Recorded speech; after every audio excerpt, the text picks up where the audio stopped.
এটা হচ্ছে একটি বীজ রেকটিফায়ার। তো এটার মাধ্যমে এসি কারেন্টকে ডিসিতে রূপান্তরিত করা যায়। তো এই যে কর্নারের এই টার্মিনালটি দেখতে পাচ্ছেন এসি লেখা, এই কর্নার থেকে ওই কর্নার এই দুটি হচ্ছে এসি টার্মিনাল। আর এগুলো মূলত কর্নারে কর্নারেই কানেকশন হয়ে থাকে এবং যেই প্লাস চিহ্নটি দেখতে পাচ্ছেন এখান থেকে ওই কর্নার এই দুটো হচ্ছে ডিসি প্রান্ত। তো এগুলোর কানেকশন কর্নারে কর্নার হয়। আর এটা হচ্ছে 12 ভোল্টের একটা ট্রান্সফরমার, এটার এম্পিয়ার হচ্ছে 16 এম্পিয়ার। তো এটা হচ্ছে ইনপুট এসি লাইন।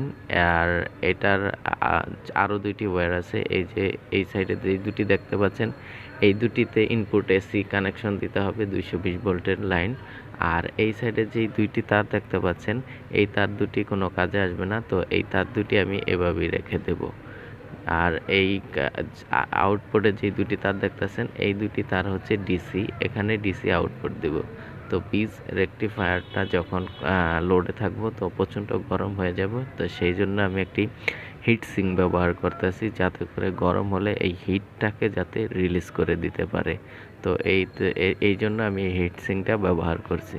তো এখন আমার কানেকশন করতে হবে, যেখানে এসি প্রান্ত আছে লেখা এখানে যে ট্রান্সফরমারের যেই দুইটি ওয়্যার, একটি লাল এবং একটি নীল, তো এই দুইটি আমি দুই কর্নারে সোল্ডার করে নেব শক্তভাবে, যাতে করে কোনোভাবে এটা নাড়াচাড়া না করে আর লুজ কালেকশন যাতে না থাকে, কারণ লুজ কালেকশন হলে কিন্তু ফায়ার করব এবং দ্রুত নষ্ট হয়ে যাব। তো এই জন্য খেয়াল রাখতে হবে যাতে লুজ না থাকে। আর এই ডিসি প্রান্ত যেই দুইটি দেখতে পাচ্ছেন এই ডিসি প্রান্তে আমি দুইটি কেবল লাগিয়ে নেব। আর এটা হচ্ছে একটি ক্যাপাসিটার। তো ক্যাপাসিটার নেগেটিভের সাথে একটি নেগেটিভ এবং পজিটিভের সাথে আমি একটি পজিটিভ ওয়্যার সোল্ডার করে নিয়েছি। তো এই দুইটি এখন আপনার যেই ডিসি প্রান্তগুলো আছে বীজ রেকটিফায়ারের, তো ডিসি প্রান্তের সাথে সংযোগ করতে হবে। আর ক্যাপাসিটার আমি যেই মানে নিয়েছি আপনারা চাইলে কম বেশি করতে পারবেন, সমস্যা নেই। তো আমি এখন এই দুই কর্নারে দুইটা ওয়্যার লাগিয়ে নেব ক্লিপ সিস্টেম, কারণ এই ক্লিপ দিয়ে পরবর্তীতে ব্যাটারি চার্জ করতে হবে। তো এখন আমি এই দুইটা লাগিয়ে নিয়েছি। তো এখন ক্যাপাসিটার যেই দুইটি তার আমি বলেছিলাম, তো এই দুইটি তার এখন বীজ রেকটিফায়ারের একটি ডিসি পজিটিভের সাথে আমি হলুদ কালারটা লাগিয়ে নিয়েছি এবং নেগেটিভের সাথে আমি সবুজ কালারের তারটা লাগিয়ে নিলাম। তো এখন লাগানো শেষ। এটা হচ্ছে একটি অটোকাট সার্কিট। তো এটার সম্পর্কে আরেকটা ভিডিও আমি বানিয়েছি, চাইলে ওই ভিডিওটা দেখে আসতে পারেন, আর নয়তো আমি লিঙ্ক ডিসক্রিপশনে দিয়ে রাখবো।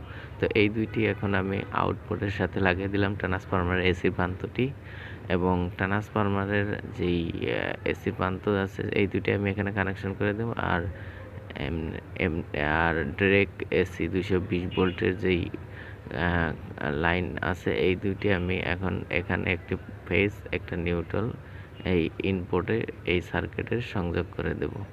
ঠিক আছে, সংযোগ করার পর আমি এটাকে এখন একটু চেক করব এটা কাজ করে কিনা। তো দেখতে পাচ্ছেন এটা প্রচণ্ড ফায়ার করতেছে, হাই ভোল্টেজ ট্রান্সফরমার, তো এই কারণে। আর এখানে যে পজিটিভ এবং নেগেটিভ এখানে দুইটি ওয়্যার লাগিয়ে নিতে হবে, কারণ এই দুইটি ওয়্যারই ব্যাটারির সাথে আবার সংযোগ করতে হবে। যখনই ব্যাটারি ফুল হয়ে যাবে তখন এটা অটোমেটিক্যালি নিজে থেকে বন্ধ করে দেবে। তো আমার কাছে যে একটা এম্পিয়ার মিটার আছে, তো এখন আমি এম্পিয়ার মিটারটিতে ডিসি এম্পিয়ারে সিলেক্ট করে এই ওয়্যারের ভিতর দিয়ে রাখবো এবং একটি নাইক্রো ওয়্যার আমি এখানে সেট করে নিয়েছি এবং দেখব কত এম্পিয়ারে এটা আউটপুট দেয়।